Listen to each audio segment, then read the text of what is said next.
Anger, the Kali in all of us. We all have so many reasons to be angry, and we carry so much anger in us. This is Ashley with Up-Level Love and a little bit of Wednesday Wisdom.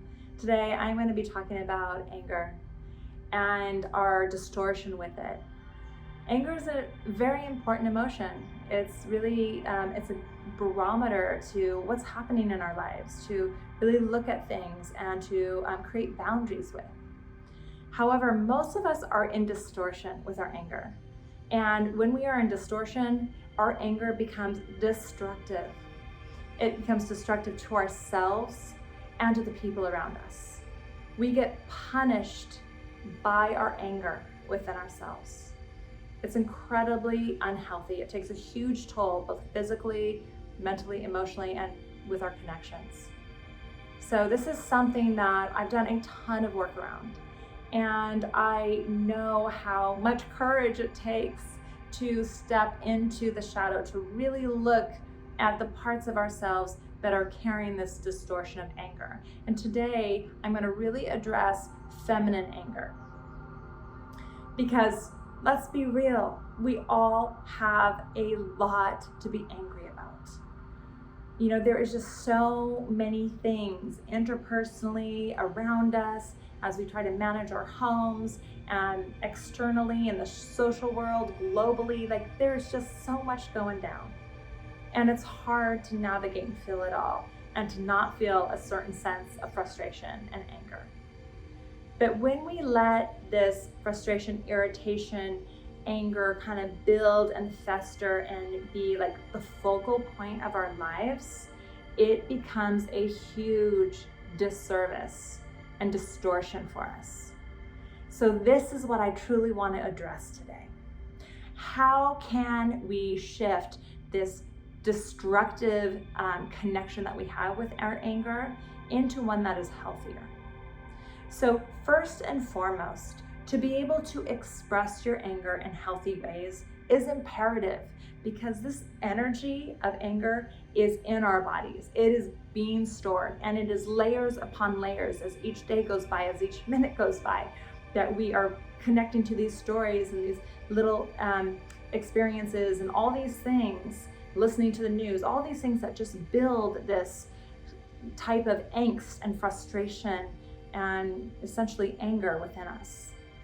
So to be able to really express it cathartically, like to move our bodies, move with the intention of moving this anger, this holding in our body, is the number one most important thing. So how can you do that? You can take your energy in feeling the anger and you can go for a run. If running is your thing, you can go for a run and you can feel yourself with every step that you are expressing and admitting and moving this anger through your body. You can put on some like intense music and you can dance and cathartically move this anger through your body. Dancing is an incredible tool, okay, to shifting.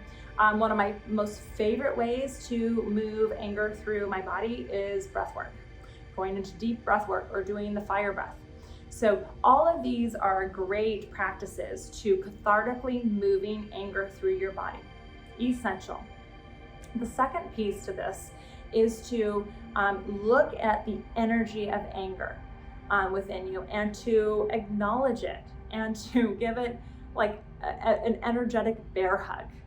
To just say, I see you, I understand you, why you're there. I got it, you know, even like thanking it. Thank you for bringing my attention to what I need to see, to my shadow, to what's prevalent in my life, you know, thank you. And to just like acknowledging the actual energy of anger, because everything is energy, right? So it has a certain frequency.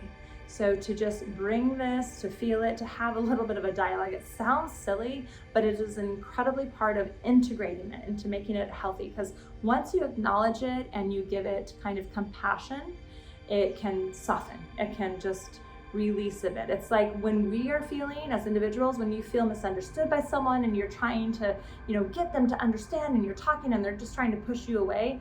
I feel like anger is similar to that. Like the more we try to deny it, the more it festers and comes up and wants to be seen and heard. So if you can express it and if you can dialogue with it and just like give it a little bit of this acknowledgement, it can soften and transform in the frequency of the energy it's holding in your body, which can be really destructive, like to your health, to your happiness, to your well-being. So imperative to do those two things. The other thing is to start to disseminate, like, what in your life are you focusing this irritation, frustration, and anger on that you can let go of, that just really doesn't deserve this energy in your life? I know that things are irritating, but what can you accept? What can you let go of?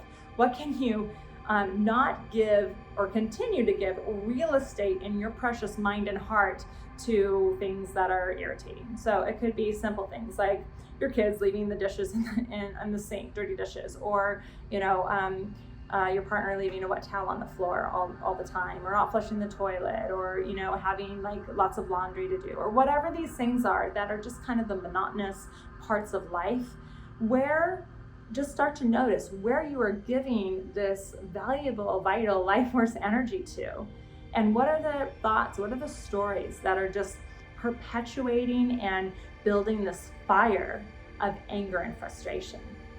When you can start to disseminate this and really see and discern what's going on and how much energy you're giving to these things and what you can let go of, what you can consciously let go of, so that you make a decision, the dirty dishes in the sink, I'm going to let that go. I am not going to let them bother me. The kids, have their responsibilities. I'm going to leave it. I'm going to walk away. I'm going to focus my energy somewhere else. The wet towel on the floor, that's been an issue for years. You know what? I'm going to just focus. I'm going to let my energy go to just picking up the freaking towel, because it obviously bothers you and not them. So just pick it up without there being a charge. Just in the flow of your life, like, this is how I'm going to flow through my life. This is how I want to walk through it. And I don't want to give every single thing in my life this charge, this vital life force energy that is literally sucking your life away. So that's another thing, disseminating, what you can consciously let go of and what really does need your attention, what needs to be brought. Where does the anger really belong, so that it can be in more balance and resonance. Okay, so the last thing is that when you start to discern, how much energy you're giving to these things that are frustrating and irritated and angry, start to refocus your energy in ways that bring you pleasure and joy.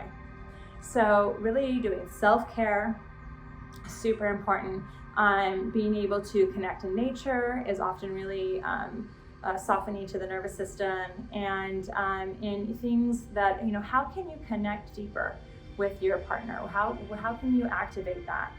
Where can you accept your partner and just release and let go of the little irritating things day to day? Same thing with the kids or the animals or the, whatever, your coworkers, whatever the pieces are that are coming up in your life.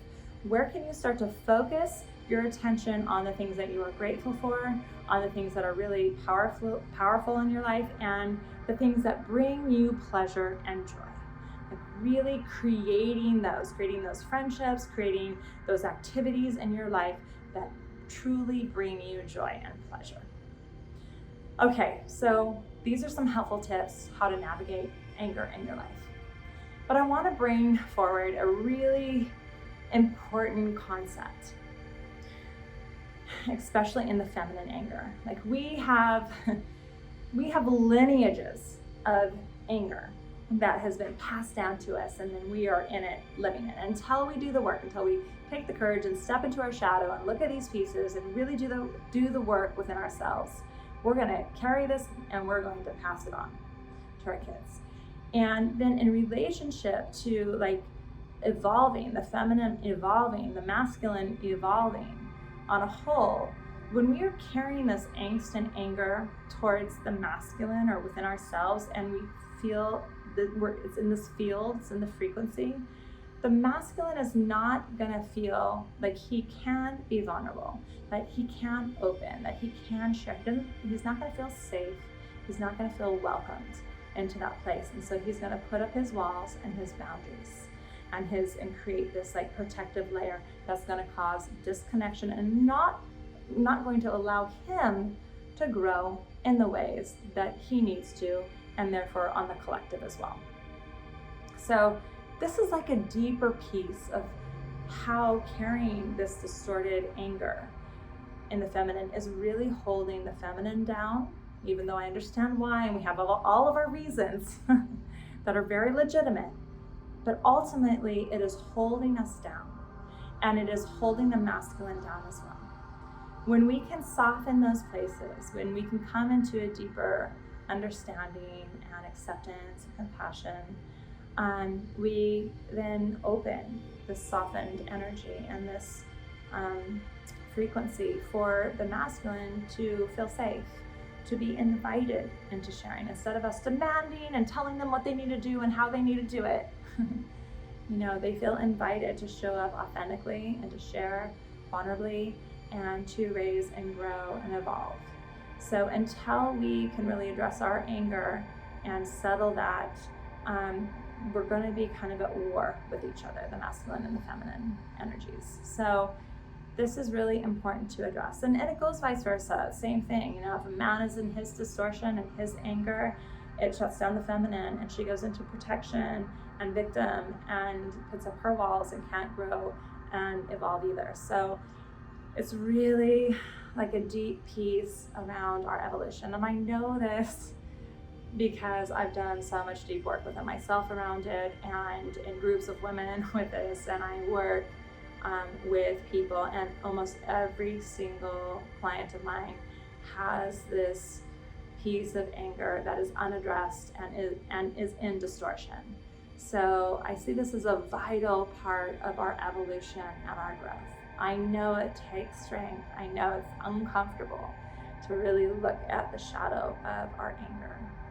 But I also know the rewards, because what I will tell you is that in doing the work, moving through the discomfort of doing the work, I have found so much strength, so much beauty, so much empowerment, so much calm and peace and happiness in my life in the very areas that I found the most irritation, have been the most openness and growth through really addressing my own self in this way. So I just want to be vulnerable and share this so that maybe it can encourage you to do the same, to do the work and to see where this distortion, the shadow of anger, is really getting in the way of you living your most whole, vital life. All right, this was a pleasure to share this. I look forward to sharing more. If you enjoy this, please hop over to Up Level Love on YouTube and subscribe, and there's lots of content and interesting things there. So I look forward to sharing more, and I hope you have a beautiful day. Aloha for now.